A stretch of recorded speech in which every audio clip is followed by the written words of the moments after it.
Se você está no lugar onde Deus não ungiu aquela pessoa, não foi Deus que ungiu, não foi aí. Por isso esse homem ele saiu do lugar. Não vou até o rei, não vou até o sacerdote. Os sacerdotes não foram levantados por Deus.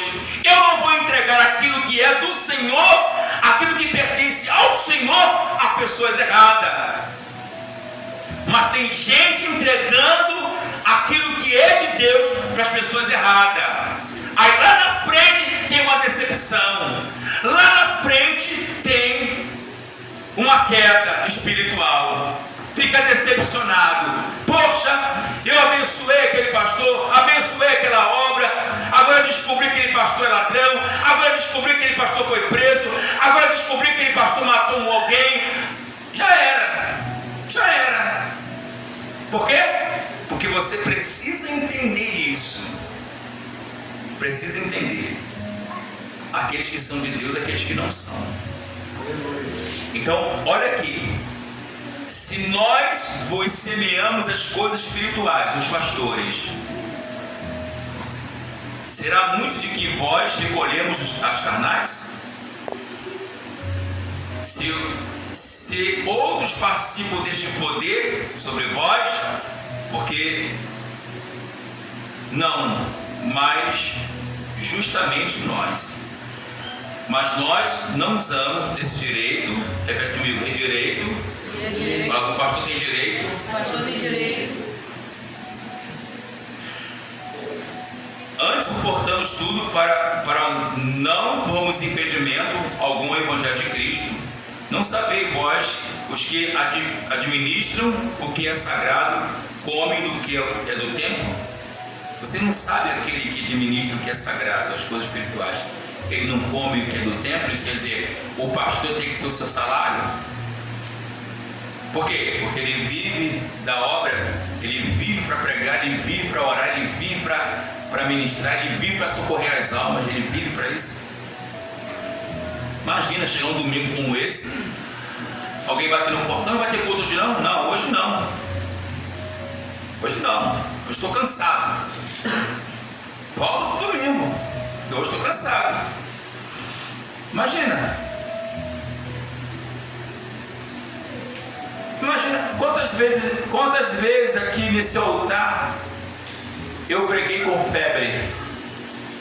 Quantas vezes? Cheio de dor de cabeça e cheio de dor no corpo. Preguei aqui. Não fiquei arriado num canto. Não fiquei fazendo cara de coitadinho para as pessoas olhar para mim. Poxa, o pastor está muito mal. Não. Preguei, falei, mesmo debilitado.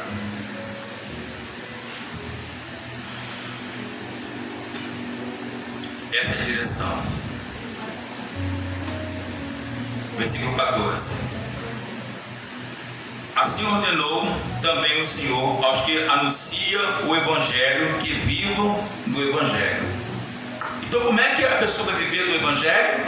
Quando essa pessoa é abençoada. Quando essa pessoa é abençoada. A obra é abençoada. Espírito Santo. Vamos aqui. Gálatas 6.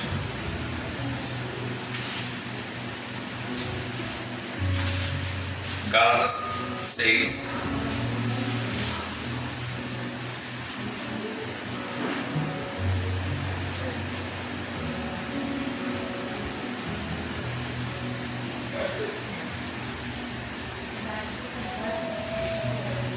Você tem que ler comigo para depois não achar que essa coisa na minha cabeça.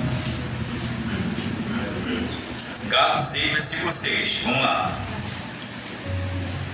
E o que é instruído na palavra, reparta de todos os seus bens com aquele que o instrui. Olha o que Deus está dizendo aqui.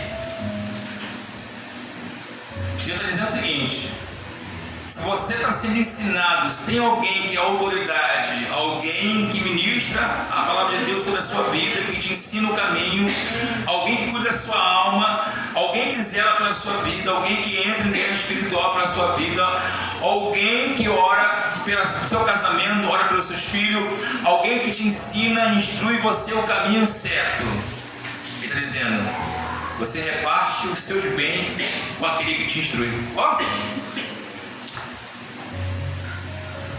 essa pessoa que te instrui está tirando o tempo dele para ir na sua casa. A pessoa que te instrui está tirando o tempo dele para estar em oração, para orar de madrugada. Essa pessoa que te instrui está visitando a pessoa no hospital, visitando a pessoa no presídio. Essa pessoa que está instruindo, olha o tempo dessa pessoa. Enquanto você está trabalhando o dia inteiro, essa pessoa está indo no hospital, essa pessoa está indo no presídio visitar alguém, essa pessoa está indo no lar visitar alguém. E como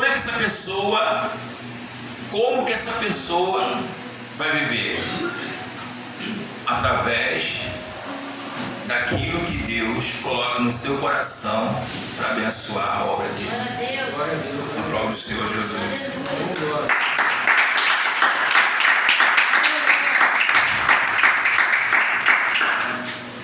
Vamos voltar lá.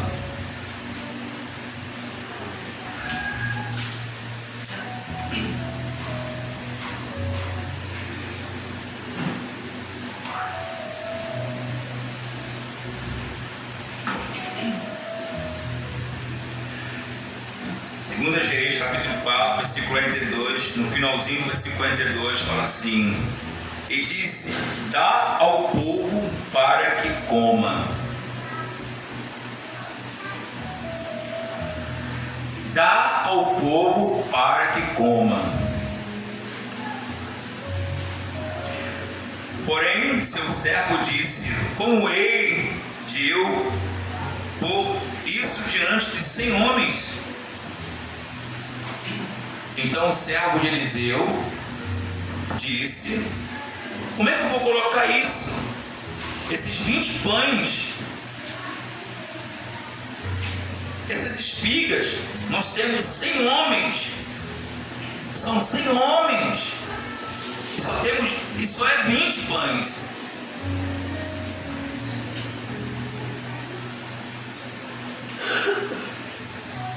Em tempo difícil, há providência de Deus aqui. E foi justamente isso também que Filipe, ele falou com Jesus. Jesus fez uma pergunta a Filipe, vamos ver lá. João, capítulo 6.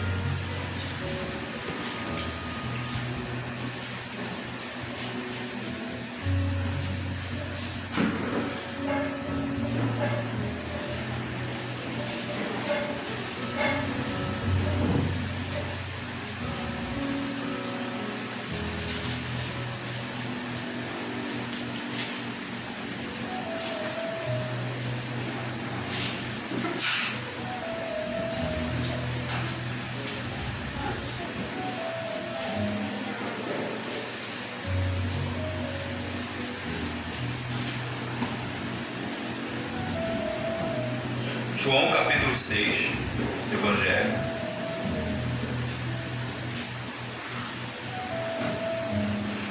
Versículo 5. Então Jesus, levantando os olhos, vendo que uma grande multidão vinha ter com ele, disse a Filipe, fala assim, disse a Filipe. Isso. Onde compraremos pão para estes comerem? Mas dizia isso para experimentar, porque ele bem sabia o que havia de fazer. Filipe respondeu e disse: 200 dinheiros de pão não lhe bastarão para que cada um deles tome um pouco. Olha a multidão. 200 dinheiros de pão não vai dar. É uma multidão de mulher, criança, multidão. Como é que o 200... Por que Jesus fez essa pergunta? Porque Jesus queria que eles entendessem a autoridade que estava sobre ele ali. Quem era ele? Quando você entende a autoridade, você compreende a autoridade, a chamada, a unção que está sobre a vida de um líder. Se você realmente acredita, quantas pessoas receberam profecias? Não contaram aqui na igreja, mas contaram para mim depois. Pastor, aquilo que o senhor falou aconteceu. Pastor, aquilo que o senhor falou aconteceu. Aquela porta se abriu. Pastor, tudo que o senhor falou aconteceu na minha casa. Tudo aquilo que foi falado aconteceu.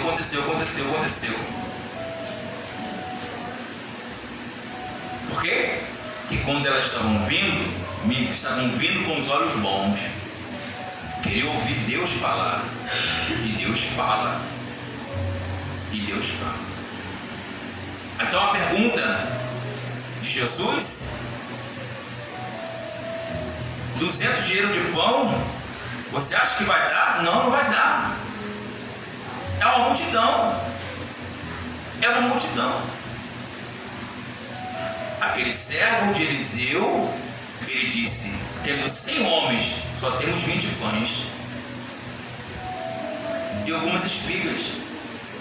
Se temos, olha o natural. Deus queria tirar ele do natural, querido. Enquanto estamos aqui, parece um ritual, um culto ritual. Você vem para a igreja, não vai mudar nada. Tem que mudar a maneira de cultuar, tem que mudar o comportamento da igreja, tem que mudar o coração, tem que mudar.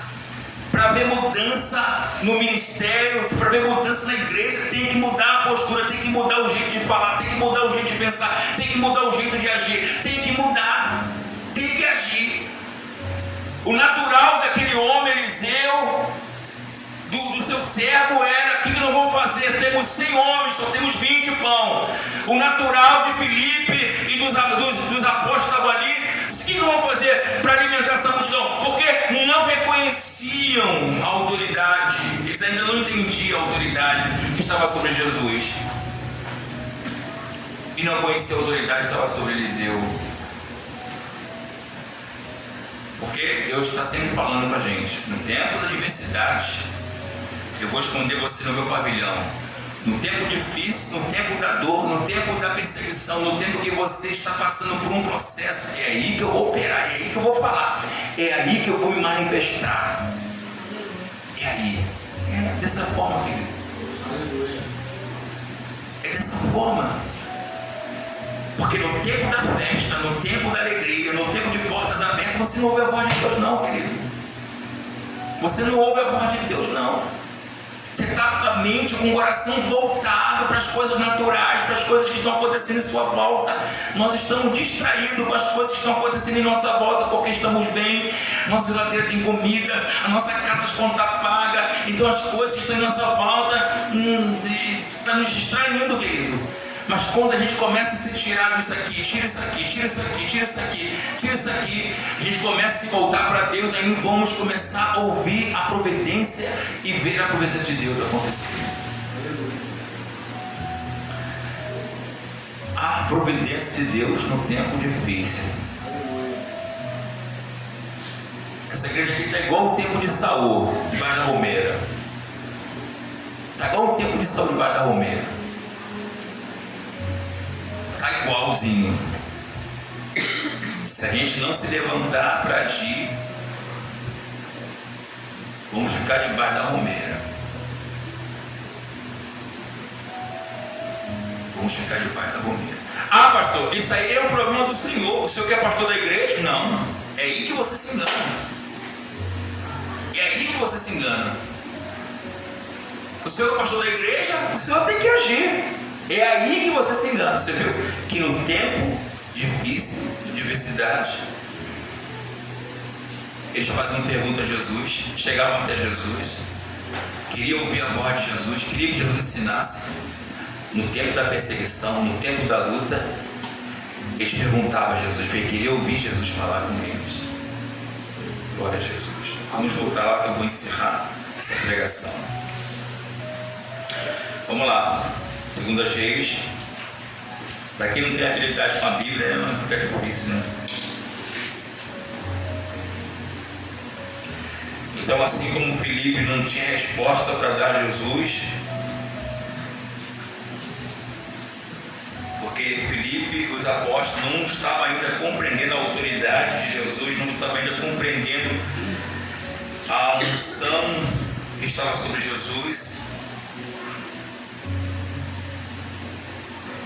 Então, versículo 43, depois, porém, seu servo disse: como eis de eu, por isso, diante de 100 homens.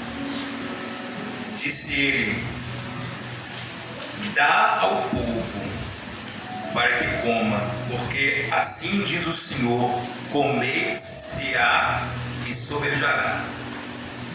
Então, depois diante, e comeram e deixaram sobejos, conforme a palavra do Senhor. Quando estamos na presença de Deus, há uma direção. Estou sem direção, porque ainda não estamos na presença de Deus. Quando estamos na presença de Deus, como os filhos dos profetas estavam, do lado de fora, seco. A terra não produz, a semente não germina. Aquele lugar ali estava seco. Havia um problema naquele lugar. Se nós não reconhecermos o problema que existe aqui, se nós não reconhecer isso, a gente vamos continuar assim, de braços cruzados. Mas os profetas, os filhos dos profetas, se os profetas não estavam, mas os filhos estão. Os filhos de Deus estão aqui. Amém. Os filhos de Deus estão na presença do Espírito Santo. Glória a Deus. Aleluia. Então aplaude o Senhor Jesus. Glória a Deus.